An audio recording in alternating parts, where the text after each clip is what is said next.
ಸರ್ಕಾರಕ್ಕೆ ಸತ್ತಿದ್ದ ಬಿಜೆಪಿ ಸರ್ಕಾರಕ್ಕೆ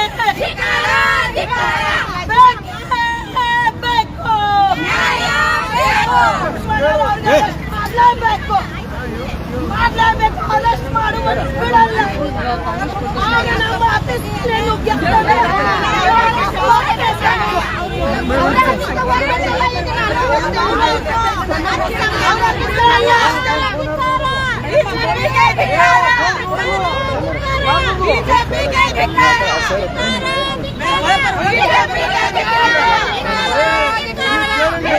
ಮತ್ತೆ ನಮ್ಮ ಹೈಕಮಾಂಡ್ಗೆ ಒಂದು ಮೆಸೇಜ್ ಕೊಡ್ಲಿಕ್ಕೆ ಇವತ್ತು ನಾವು ಪ್ರೆಸ್ ಮೀಟ್ ಮಾಡ್ತಾ ಇದೀವಿ.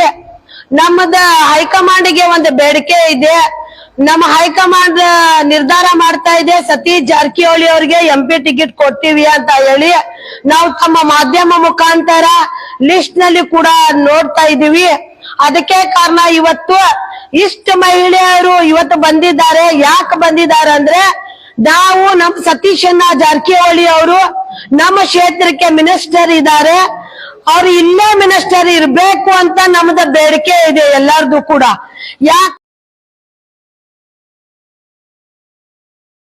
ನಾ ಇವತ್ತು ಸರ್ಕಾರಕ್ಕೆ ಹೈಕಮಾಂಡಕ್ಕೆ ಒಂದೇ ಮನವಿ ಮಾಡುವುದು, ಸತೀಶಣ್ಣ ಜಾರಕಿಹೊಳಿ ಅವರು ಉತ್ತರ ಕರ್ನಾಟಕಕ್ಕೆ ಒಂದು ಪ್ರಭಾವಿ ನಾಯಕ.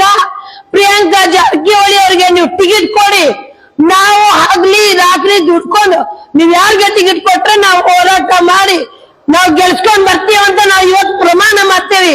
ಆದ್ರೆ ಯಾವುದು ಕಾರಣಕ್ಕೆ ಸತೀಶ್ ಜಾರಕಿಹೊಳಿ ಸಾಹೇಬ್ರಿಗೆ ನಾವು ರಾಷ್ಟ್ರಕ್ಕೆ ಕಳಿಸ್ಲಿಕ್ಕೆ ಇಷ್ಟ ಪಡಲ್ಲ.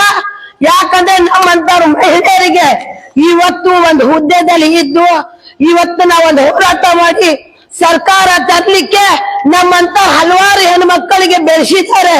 ಅಂತ ನಾಯಕ ಇನ್ನ ಬಡವರಿಗೆ ತುಂಬಾ ಬಡವರಿದ್ದಾರೆ, ಅವರಿಗೆ ಅನ್ಯಾಯ ಆಗ್ತಾ ಇದೆ. ಉತ್ತರ ಕರ್ನಾಟಕದಲ್ಲಿ ಯಾವುದು ಅಭಿವೃದ್ಧಿ ಕೆಲಸಗಳು ಇನ್ನ ಆಗಿಲ್ಲ. ಅದೇ ನೋಡಿ ನಾ ಹೇಳಿಕೆ ಬಯಸ್ತೀನಿ, ಅವ್ರಿಗೆ ಸೋಲಿಸ್ಲಿಕ್ಕೆ ಆಗ್ತಿದೆ ಅಂತ ಹೇಳ್ತಾ ಇದ್ರ. ಸತೀಶ್ ಜಾರಕಿಹೊಳಿ ಅವರು ಇಂತ ಒಂದು ಕಾರ್ಯಕರ್ತನ ಟೀಮ್ ನ ರೆಡಿ ಮಾಡಿದ್ದಾರೆ. ಸತೀಶ್ ಜಾರಕಿಹೊಳಿ ಅವರು ಯಾರನ್ನೋ ನಿಂದಿಸಿದ್ರೆ ಖಂಡಿತವಾಗಿ ನಾವು ಗೆಲ್ಸ್ಕೊಂಡ್ ಬರ್ತೀವಿ ಅಂತ ಚಾಲೆಂಜ್ ಮಾಡ್ತೀವಿ. ಗೆಲ್ಸ್ಕೊಂಡ್ ಬರ್ಲಿಲ್ಲ ಅಂದ್ರೆ ನಾವೇ ಅವತ್ತ ಸದಸ್ಯ ರಾಜೀನಾಮಾ ಕೊಡ್ತೀನಿ ಅಂತ ಹೇಳಿಕೆ ಬಯಸ್ತೀವಿ.